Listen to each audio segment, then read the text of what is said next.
पाकिस्तान पे इसके क्या मुतवक्को जो इस पर नताइज मुरतब हो सकते हैं। शशि थरूर साहब को देख रहा हूँ। New Delhi thinks something has changed from within Pakistan? Not just New Delhi thinks. I think the world will have to see something changing. I mean, there is no doubt that there are a large number of known terror organizations based in Pakistan, operating from bases in Pakistani territory, including Pahalgam a year ago. International embarrassment. सुने जरा sir Shashi Tharoor को। We've seen that the West has long forgiven for Pakistan for pretending they had no idea where Osama bin Laden was until the Americans found him and eliminated him in a safe house right near an army camp in a cantonment city. रियासत क्या होता है? दहशतगर्द होता है। ये आपको पता नहीं था पाकिस्तान दहशतगर्दी कराता है। अब सवाल ये पैदा होता है, डॉक्टर साहब आज एक बहुत बड़ी वार्निंग इशू की है।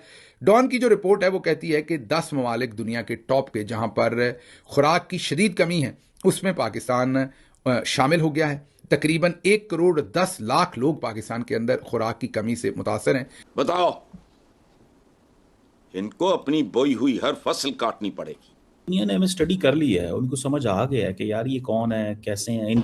Pakistan is the hub of terrorist activity of Islamic terrorist organization. हुकूमत ने पेट्रोल 26 रुपए 77 पैसे और डीजल 26 रुपए 77 पैसे फी लीटर महंगा कर दिया। वो जो भुट्टो साहब कहते थे ना कि हम घास खाएंगे लेकिन एटम बम बनाएंगे, तो सर आज घास खाने की नौबत आने। पाकिस्तान स्पेशल चैनल वरिष्ठ नेता शशि थरूर के फ्रांस 24 को दिए एक इंटरव्यू से पाकिस्तान को मिर्ची लगी हुई है। शशि थरूर ने पाकिस्तान को लेकर भारत के रुख पर अपनी बात रखी। उन्होंने कहा कि यह तब तक नहीं बदलेगा जब तक सीमा पार से होने वाली आतंकी गतिविधियों पर ठोस कार्रवाई नहीं होती। भारत और पाकिस्तान के बीच तब तक वार्ता नहीं होगी जब तक पाकिस्तान आतंकवादियों के खिलाफ ठोस कार्रवाई नहीं करता। शशि थरूर ने फ्रांस 24 को दिए एक इंटरव्यू में पाकिस्तान की विश्वसनीयता पर गंभीर सवाल उठाए। उन्होंने कहा कि पश्चिम देश भूल गए हैं कि उसामा बिन लादेन को पाकिस्तान ने ही पनाह दी थी। वह वर्षों तक उनकी नाक के नीचे छिपा रहा। थरूर ने इसे पाकिस्तान का दोहरा चरित्र करार दिया। उन्होंने जोर देकर कहा कि भारत तब तक पाकिस्तान के साथ किसी भी प्रकार की वार्ता या कूटनीतिक नरमी नहीं दिखाएगा जब तक वह अपनी धरती पर पनप रहे आतंकी समूहों को खत्म करने के लिए ठोस कदम नहीं उठाता। शशि थरूर साहब को देख रहा हूँ, बड़े पढ़े लिखे बंदे हैं, समझदार हैं, सियाने हैं कि नहीं मैं ऐसे नहीं वैसे नहीं। मैं ये शशि थरूर साहब कह रहे हैं कि वेस्ट ने फॉरगिव कर दिया पाकिस्तान को। भाई वेस्ट कौन होता है हमें फॉरगिव करने वाला? ये हमें कौन होता है हमसे डिमांड करे कि हमने क्या करना है? सुने जरा सर शशि थरूर को, और मैं इनको जवाब देना चाहता हूं। Until they actually take some concrete steps to dismantle the terror infrastructure on their soil. नहीं, क्या कंक्रीट स्टेप लेंगे? And whom we have to show this? मुझे बताएं, दुनिया का कौन सा मुल्क कह रहा है कि पाकिस्तान है कि वहां पे जो वो नहीं है जी टेरर कैंप है?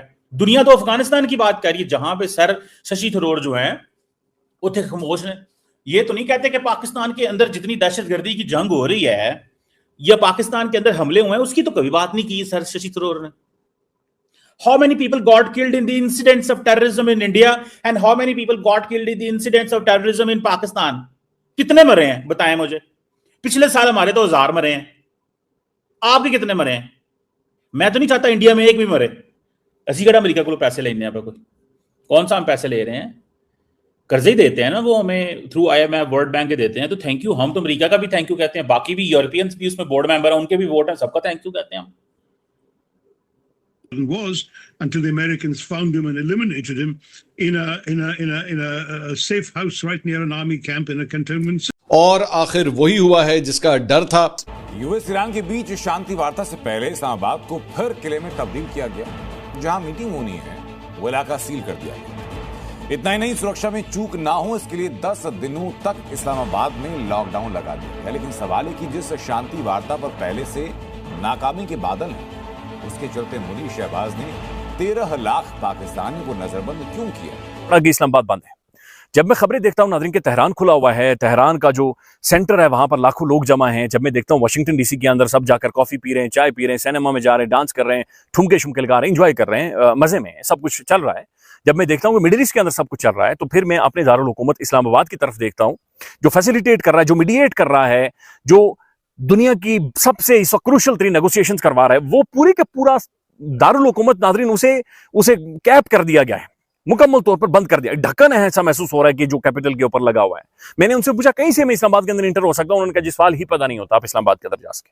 चूंकि ईरानियंस आए हुए हैं, अमेरिकन आने वाले हैं, लिहाजा आप इस्लामाबाद के अंदर नहीं जाते। तो मैं इस्लामाबाद का शहरी, पाकिस्तान का शहरी, मैं इस्लामाबाद के अंदर नहीं जा सकता क्योंकि अमरीकी आने वाले हैं, क्योंकि ईरानियंस यहां पर आए हुए हैं।